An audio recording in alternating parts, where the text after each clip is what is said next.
har vi kommet et stykke på veien.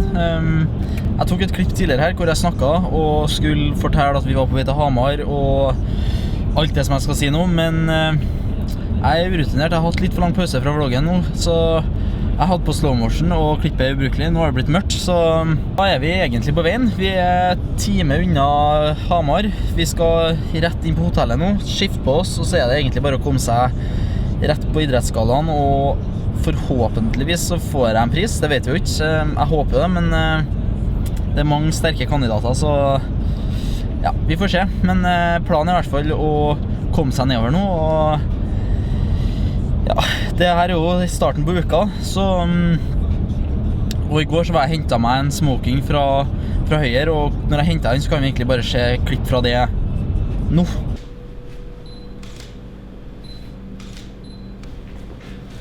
Nå føler jeg ikke jeg har vært med en sånn film, eller noe. Ja, du ser som lyst på. Ja. Så da er vi egentlig, nærmer vi oss der vi skal være, og starten på uka blir litt annerledes i uka her. Det er jo som sagt en Q&A i uka her, så i morgen skal filmes spørsmål til dem, og det er jo kommet så mye spørsmål, så det blir en skikkelig jobb, og derfor var planen at vi skulle ta med idrettsgallaen og det som skal skje i morgen med Q&A, så vi er med godt mot, selv om jeg er litt skuffet over at jeg klarer å filme ting med slow motion og ikke ting helt går på skinner her, men jeg trenger noe i uke for å komme meg liksom i gang med vloggmodus igjen. Så siste uka fikk jeg jo ikke filmet noe særlig, da var det jo kun tilbakeblikk, og nå har det gått litt tid, så nå er vi i gang igjen. Vi er tilbake med vloggen, og da smiler livet, så nå tror jeg vi bare skal springe inn på hotellet her snart, så da ses vi når vi er på hotellet, tror jeg. Da har vi kommet på hotellrommet, og da er det vel egentlig bare å begynne å skifte på seg. Vi har ikke noe god tid. Jeg må spise litt, skifte meg, og så er det bare å få på seg finstasen, så nå begynner jeg å slite, eller det er artig, eller hva vi skal kalle det. Så nå må jeg sette meg og forberede en tale også. Det har ikke jeg gjort ennå. Så du sjekker mat, jeg skal forberede en tale, så da tror jeg vi bare setter kursen mot idrettsgallaen, men først så må vi se på hva jeg har på meg, og det starter vi med nå. Og der er jeg på med klærne. Her er outfiten for i dag. Smoking. Første gang jeg har på meg smoking skal sies at sånne glinsende sko, sånn her, lakksko, det er småvondt å ha på, men vi prøver likevel, så nå tror jeg vi bare må sette kursen til Hamar, for vi har det travelt, så her er outfiten. Jeg håper dere synes den er godkjent. Nå må jeg sette meg i bilen, forberede en liten tale hvis jeg skal vinne, og så er vi i gang med idrettsgallaen, og så da kjører vi idrettsgalla.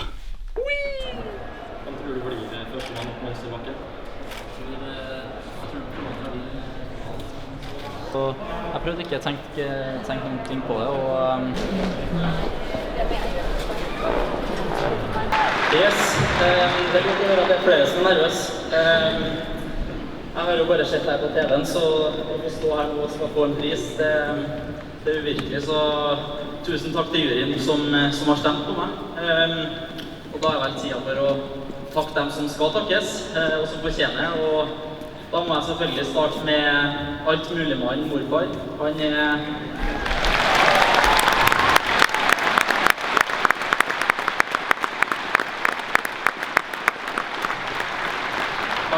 trener, smører, servicemann, sjåfør og stiller opp bestandig, så uten han så hadde ikke jeg stått her i dag.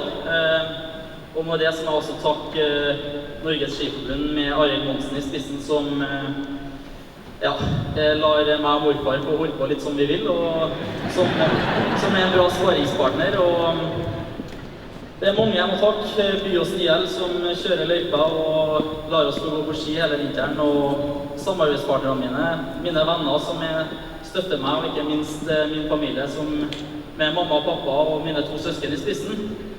Og så er det jo en til som jeg kan tenke meg å ønske en liten takk til, og det er jo en som har inspirert i hvert fall meg i mange år, og som har vist at han kan gå fort på ski. Så jeg håper jo at vi kan gå sammen i en OL-sprint eller en OL-stafett.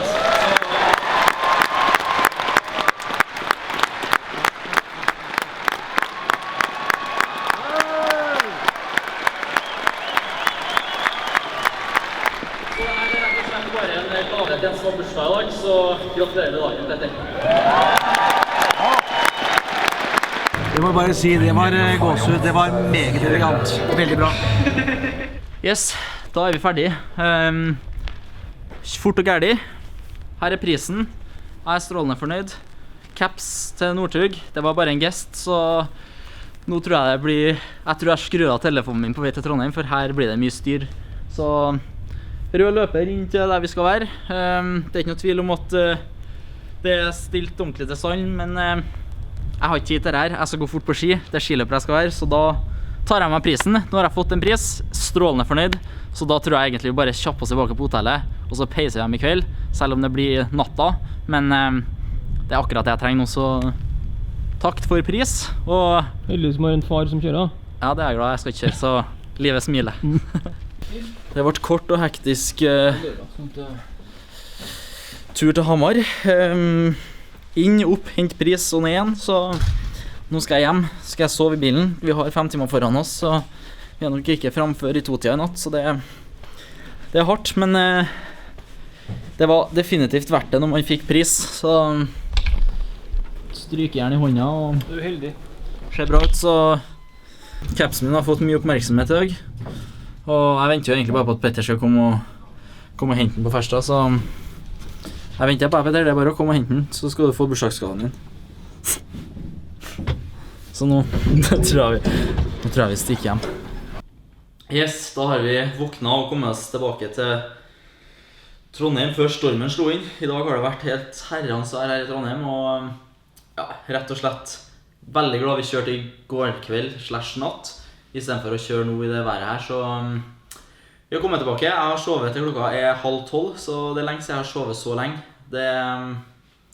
Det var første gangen på mange år, så ja, liten hviledag i dag, og planen er nå å bare filme Q&A-en, og så må vi i produksjon her, sånn at vi får begynt å redigere og fikse litt. Ola har gått Norgescup, så han kommer hjem sent i kveld. Det betyr at jeg gjerne må gjøre litt jobb i dag, og da tror jeg det blir at vi har litt tid, så det er planen, og da tror jeg bare vi setter i gang Q&A. What is your main goals in 2018 and what do you want to change? Målene mine for... Svar på engelsk! Nei! Vi beklager at vi er så dårlige i engelsk. Nei, men det er veldig mange som har stilt inn spørsmål på engelsk, så derfor tenkte jeg at det var helt greit å stille spørsmål på engelsk. Jeg tror fortsatt jeg svarer på norsk, selv om vi helt sikkert kunne ha svart på engelsk, men vi er veldig glad i å oversette. Målene mine for 2018, de er ganske enkle. Det er et OL som kommer om kun få uker, egentlig. Der er målet mitt å være med å kjempe om en individuell medalje. Det er selvfølgelig et hårreisende mål, men hvis alt klaffer og man har skikkelig dagen, så er det klart at da er det muligheter. Og jeg har lyst til å være med her og kjempe, og har lyst til å få til å være min beste form i OL. Det har vært det største, og jeg tror OL er på en måte det største man kan være med på som idrettsutøver, og det har bare vært 4. år, så det er noe som på en måte jeg har veldig lyst til å gå fort i, og som jeg tror er årsaken til at man står opp hver eneste morgen og trener hardt for å rett og slett nå målet sitt. Har du noen faste ritualer før konkurranser? Faste ritualer før konkurranser? Jeg har vel egentlig det. Det er alltid dagen før konkurranse, så har jeg alltid en liten hardøkt på morgenen. Og så har jeg en liten skitur på ettermiddagen, og gjerne kanskje en liten joggetur på kvelden. Så vi har ofte 3 økter dagen før konkurranse. Så ligger jeg alltid med beina høyt på kvelden før jeg skal sove. Og så prøver jeg å være flink på morgenen når jeg skal gå skirenn, og stikke ut og jogge en tur, spise en god frokost, og rett og slett bare få kroppen i gang. Og det er vel det som jeg bruker å gjøre før skirenn, så det har fungert for meg. Det er ikke sikkert det fungerer for alle andre, men det er i hvert fall ritualene som jeg bruker, og det spiller ikke så mye rolle om... Men det er spesielt jeg gjør det på World Cup. Det er ikke stort sett jeg gjør det på ST-cuprenn og lokale skirenn, men på World Cup så prøver jeg å være flink til å vekke kroppen og komme I gang. Får man tid til dating som aktiv langrennsløper, og hvilke egenskaper ser du på som viktigst hos en kjæreste? Det er dårlig med tid til dating når man driver med langrenn, altså. I hvert fall på vinterstid. Da er det stort sett stå opp, trene, spise og sove. Men på våren så har man jo mye mer tid til å kunne gjøre det, så det er klart at det er jo forskjellige tider på året man kunne holde på med, men I hvert fall for min del så har det vært dårlig med tid til det I år. Og hva jeg ser på I en kjæreste, så er jeg må være snill, grei, morsom, positiv, pen. Da har vi vel 5 ganske gode punkter som jeg ser på som viktig hos en eventuelt kjæreste. If you could be one other athlete for one day, who would it be and why? Hvis jeg kunne vært en person, da hadde jeg vel valgt å vært Aksel Lund Svindal, tror jeg. Han og vært så maskin og tørsa og kjørt ned de bakkene som de holdt på med, og kjørt så fort. Jeg skulle ønske jeg var såpass kul eller såpass tøff at jeg kunne tørsa gjort det, men så tøff ikke jeg, så det å vært Aksel Lund Svindal for en dag, det tror jeg har vært kult, og I hvert fall en dag han har kjørt World Cup og vært ut og kriget, så han kunne jeg gjerne tenke meg å vært. Hvor mange treningstimer har du I uka? Ja, det varierer ganske mye hvor mange treningstimer jeg har I uka. Det ligger alt fra mellom 15 til 30 timer egentlig, avhengig av hvordan tid på året vi men på høsten så har jeg ofte opp mot mellom 25-30, mens på vinteren så har jeg kanskje opp mot 2-23 på de ukene med mest trening, så det varierer veldig, men si alt fra 15 til 30 timer. Hva hvilepulsen og makspulsen din på? Hvilepulsen min ligger på det laveste jeg målt hvilepuls vel 32, så det ganske lavt, og så vel det høyeste jeg målt på makspuls 199, så det hvilepuls og makspulsen min. Which people inspire you in your sports career or in your general life? Hvem som inspirerer meg mest? Det klart at morfar en som inspirerer meg veldig mye. Han jo med på alt som skjer, og han jo en person som gir meg veldig mye energi når jeg med han, og måten jeg håper at når jeg 74 år jeg også, så kan jeg være like sprek og være med rundt og herje sånn som han gjør, så han inspirerer meg masse, og så det jo klart at man har jo noen forbilder opp igjennom som man kan se på som har gjort mye bra, og det ikke noe tvil om at det Petter har gjort I skisporet har inspirert meg og til at jeg har hatt lyst til å bli skiløper, og det mange ut der som tør å følge sine drømmer, og det tror jeg alle bør gjøre, og da det rett og slett bare å ha fokus på det og prøve å rett og slett gå ut og kose seg, og det I hvert fall det som inspirerer meg å se alle som følger drømmene sine og gjør sine egne ting.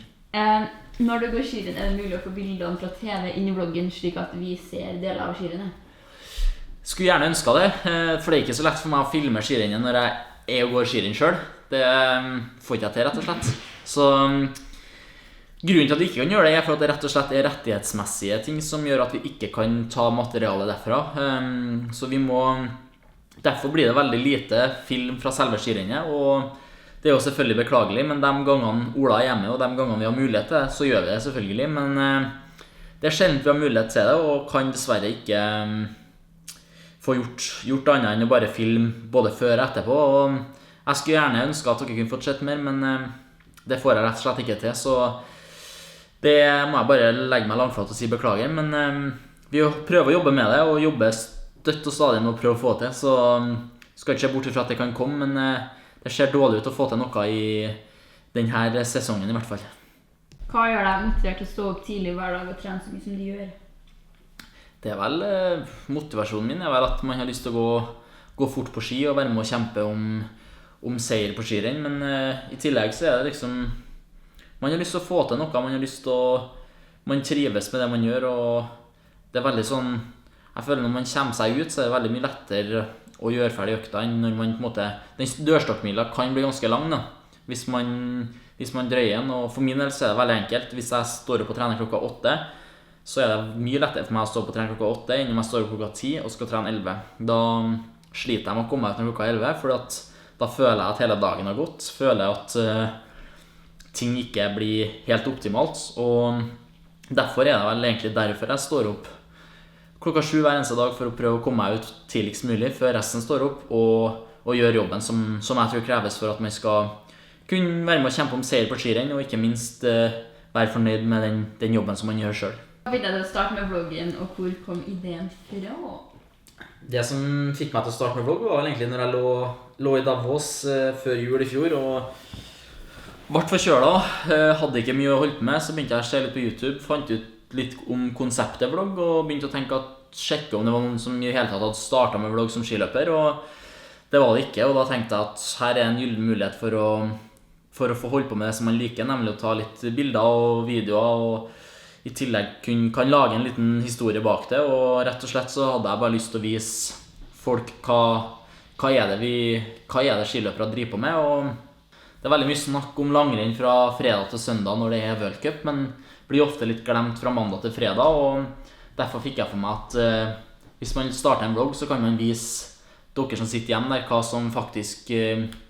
vi faktisk gjør mandag til fredag også, og at vi trener og hva vi gjør, så det var egentlig teorien bak det, og at jeg ville rett og slett bare få ut noe jeg endelig får brukt og filme litt, ta litt bilder, og rett og slett gjøre litt med det som jeg synes er artig, i tillegg til at man kunne starte en vlogg, og det var vel ideen bak det, og da brukte jeg juletider på å finne ut hvordan jeg skulle løse det, og fra med nyttår i fjor så var man i gang. Før du lastet opp denne videoen, hvor mange kommentarer tror du egentlig at du skulle få? Ikke 4500, eller over 4500 i hvert fall. Det er helt sikkert. Jeg trodde jeg skulle få kanskje opp mot 1000 kommentarer, og da hadde jeg vært strålende fornøyd, og tenkt at dette her blir mye jobb å gå gjennom, men 4500 er så mye det, og det er så mange kommentarer å gå gjennom, så jeg må bare si takk, for jeg er jo takknemlig for at dere faktisk skriver så mange kommentarer og stiller så mye spørsmål. Det viser jo at dere har mye som dere lurer på, og tydeligvis mye jeg ikke har fortalt nok om, så det er jo kult å se, og jeg tror for vår del så har vi nå sittet i 2 dager, både jeg og Ola, og kikket gjennom alle kommentarene. Vi har vært gjennom absolutt alle sammen, og angående det så er det jo også en konkurranse som er på akkurat den biten her, og de spørsmålene som vi har plukket ut til nå, de som vi har svart på i den Q&A-en her, det er spørsmål som har blitt stilt mange ganger, og som folk generelt lurer på, og som vi føler er gode spørsmål som forteller litt mer om hvem kanskje vi er, hva vi gjør, og litt mer om fokusområdene våre. Og så i tillegg så er det jo da 4500 andre som har kommentert, og derfor føler vi at det beste nå er at vi i løpet av mandag og tirsdag kommer vi til å kommentere eller sende et svar på deres kommentar til dem som har vunnet, så alle må inn og finne svaret eller sin kommentar og se om de har fått et svar. Der vil vi skrive et svar hvor du må svare med Gmailen din, eller du må svare med adressen din, så vi kan få sendt pakkene dit. Så vi kommer til å skrive et svar til de 28 stykkerne som har vunnet på YouTube, så alle må gå inn og finne kommentaren sin og se om de har fått et svar i løpet av de neste 2 dagene, så da må dere gi meg tida frem til tirsdagen. Så da håper jeg bare at alle blir fornøyd, eller alle blir ikke fornøyd. Jeg kan jo ikke dele ut 4500 drikkebelter og staver og handsker, men vi har i hvert fall får delt ut noen, og så er det noen som blir glad, og så er det ikke noe tvil om at vi kan kjøre flere konkurranser i løpet av året, og vi skal selvfølgelig ha flere Q&A-er i løpet av året, fordi det viser at dere har mye som dere lurer på, og vi vil veldig gjerne svare på alt sammen. Det har vi ikke helt tid til, men vi svarer så godt vi kan, og så prøver vi så godt vi kan. Så nå tror jeg egentlig bare si at uka er over. Uka her ble veldig mye snakking, beklager det, men sånn blir det når det er en Q&A. Så håper at alle har hatt en fin uke. Vi har hatt en veldig bra uke med idrettsskadene. Godt å være tilbake med vloggen igjen. Neste uke blir det fullt kjør med reise, NM, World Cup, alt i biten der. Så nå er vi tilbake, og vloggen er oppe og nikker, så 2018, det tror jeg blir et bra år.